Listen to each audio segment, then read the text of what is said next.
Madam, कल आपके साथ में एक घटना हो गई कि आपने एक बहादुरी से रास्ते पे जा रही एक लेडीज़ का कोई चोर लोग चैन खींच के लेके गए। तो कैसे वारदात कैसे हुआ, ज़रा बताएंगे आप डिटेल्स? सबसे पहले तो नमस्ते। मैं आ रही थी स्कूल से, मैं टीचर हूँ, स्कूल से आ रही थी मैं। मंगल का दिन था और 2:30 बजे के करीब मैं निकली थी और 2:45 बजे के करीब मैं साकेत के रास्ते पे पहुँची। मुझे एक महिला दिखी, वो बड़ी परेशान थी और भाग रही थी 2 महिलाओं के पीछे। तो मैं स्कूटर से जा रही थी, मेरी बाइक एक्टिवा से। मैंने थोड़ा स्लो डाउन किया उसको और मैंने पूछा क्या हुआ। तो उन्होंने बोला कि वो दोनों को पकड़ो। बस मैंने कुछ नहीं देखा, फिर वो दोनों के पीछे भागी तो वो दोनों जो है वो एक रिक्शा में बैठ गए और रिक्शा में भागने लगे।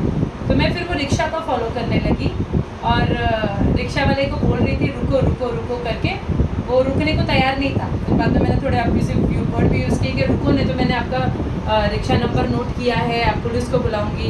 लेकिन फिर भी वो जा रहा था, थोड़ा थ्रेटेंड हो गया। फिर मैंने सोचा कि मैं अगर मेरी बाइक से आड़े करने जाऊँ तो वो मेरे को हिट करके निकल सकता। तो मैंने एक रिक्शा को से मदद लेके, तो वो पहले रिक्शा वाले ने मदद नहीं किया, फिर दूसरे रिक्शा वाले से मदद लेके मैंने उसको आड़े किया। उसमें से 2 महिलाएं निकली जो चिल्लाने लगी मेरे आंख पे कि क्यों तुम हमको क्यों रोक रहे हो, वो औरत हमसे ज़बरदस्ती झगड़ा कर। जब तक मुझे कुछ मैटर पता ही नहीं था, मैंने बोला आप रुक जाओ, उसको आने दो। तो वो बेचारी औरत किसी का सहारा लेके बाइक पे आई और आते बराबर उसने बोले कि मेरी चेन तू लेके भागी है निकाल करके, और उसने उसका कपड़ा झटकी और वो चेन गिरी। वो चेन मिलते से ही वो जिसकी चेन चोरी हुई थी वो बेहोश हो गई और फिर गर्दी जमा हो गई। फिर वो उठी, वो मुझे थैंक यू बोली। ताबड़तोड़ ट्रैफिक पुलिस वाले आए और उन्होंने सबने मदद की। वो जिसने चुराई थी, स्नैचर जो थी, वो बहुत मेरे पे आंख पे आ रही थी, मतलब प्रोवोक करने की कोशिश कर रही थी, लेकिन वहाँ पर सारे लोगों ने मेरी मदद की है। फिर उसके बाद थोड़ी देर के बाद पुलिस आई। पुलिस ने मुझे रिक्वेस्ट किया कि अगर आप आके थोड़ा स्टेटमेंट दे दोगे तो अच्छा होगा। फिर मैं गई, उन्होंने बड़े रिस्पेक्ट से मुझे ऑफिस में बिठाया और मेरा पूरा स्टेटमेंट लिया और इस तरीके से मेरे से अच्छा काम। सर, आप अपनी बेटी के लिए इस बारे में क्या कहना चाहेंगे? ये बहुत फकर है, ऊपर वाले ने मुझे ऐसी बेटी दी।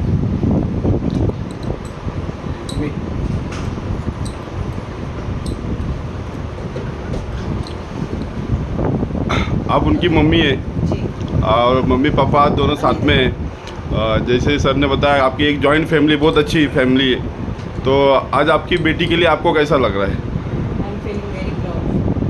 मुझे ऐसी अच्छी लगी। मेरे बड़े पापा भी इधर है। ये सब इन लोगों के सिद्धांत हैं। हमको बचपन से ही डरना नहीं सिखाया गया है।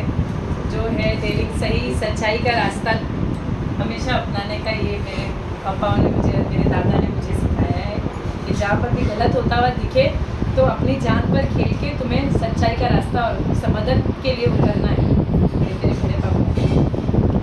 सर, जैसा कि आप पता है कि आपकी घर में एक बहादुर बच्ची है, एक लड़की है, और एक आज की दुनिया में मोस्टली लड़कियों को बाहर निकलना या उनको हिम्मत बांधने के लिए बहुत पेरेंट्स अपने आप में सोचते भी हैं। तो आज आपको कैसा गर्व महसूस हो रहा है? फील हो रहा है और वो है पहले से ही।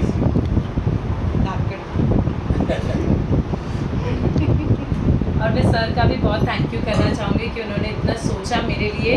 और लिफ्ट भी बंद हो गई आज मेरे घर की, लेकिन मैं 7 माला चढ़ के आप लोग आए और मेरे लिए इतना सम्मान, मतलब आज मेरे परिवार के सामने, मेरे माँ बाप के सामने, मेरे बड़े पापा के सामने, ससुराल के सामने आज मुझे इतनी इज्जत अफजाई मिली।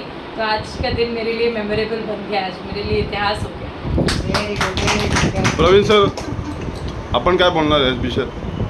काल मी पोलीस स्टेशनमध्ये जेव्हा स्वाती मॅडमशी बोलणं झालं, तर त्यावेळी त्यांनी खुशबू मॅडमचं नाव सांगितलं की असं त्या बहादूर टीचरमुळे त्या चोराला पकडलं गेलं. असं असताना मग आपण त्या बहादूर टीचरांचं भेट घेणं गरजेचं आहे. मग त्या मॅडमकडनं मी ते मोबाईल नंबर घेतला, त्यांच्याशी कॉन्टॅक्ट केला, त्यांचा घरचा पत्ता घेतला इथं. आज त्यांचा सत्कार करण्यासाठी आपण इथे आलेले आहे.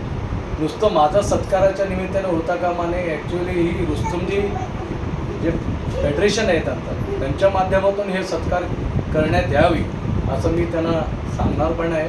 तसंच आपण भारतीय जनता पार्टीच्या माध्यमातून जे 40 महिलांचा आपण सत्कार करणार आहे ठाणे शहरातून, त्याच्यात मॅडमचं नाव आम्ही पुढे सुचवून त्यांचा सत्कार सत्कारही आपण करणार आहे. पण असं जे महिला आहे डेअरिंग करून काही गोष्टी चांगलं काम करण्यासाठी प्रयत्न करत असतात, असं लोकांना सपोर्ट करणं प्रत्येक नागरिकाचं कर्तव्य आहे. ते कोण आहे काय आहे ते न विचार करतात त्यांना पाठीमागे उभं राहणं ह्या दृष्टिकोनाने आपण सगळं प्रयत्न करतो आणि सर्व समाजाला सांगतो की असं महिलांसाठी कधी अडीअडचणीला असलं तरी सगळ्यांनी उभं राहावं. जसं त्यांचे घरातले बाहेरचे पण उभे आहेत, सासरचे पण उभे आहेत. हे दोन्ही उभं राहणं खूप कठीण असतं. कधी कधी सासरचे घरचे माहेरचे एक थोडं प्रेमापोटी होकार देतील, सासरचे पण तिच्या मागे असं खंबीरपणे उभे आहेत.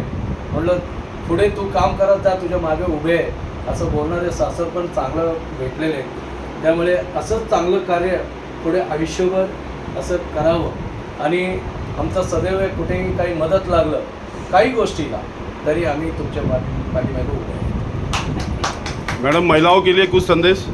बस यही है कि हिम्मत से सब कुछ होता है. जब तक तुम अपने आप को कमज़ोर साबित करोगे, जब तक दुनिया तुमको कमज़ोर समझेगी. जब अब तुम हिम्मत दिखाओगे तो दुनिया तुम्हारे तक आने का भी सोचेगी. तो हिम्मत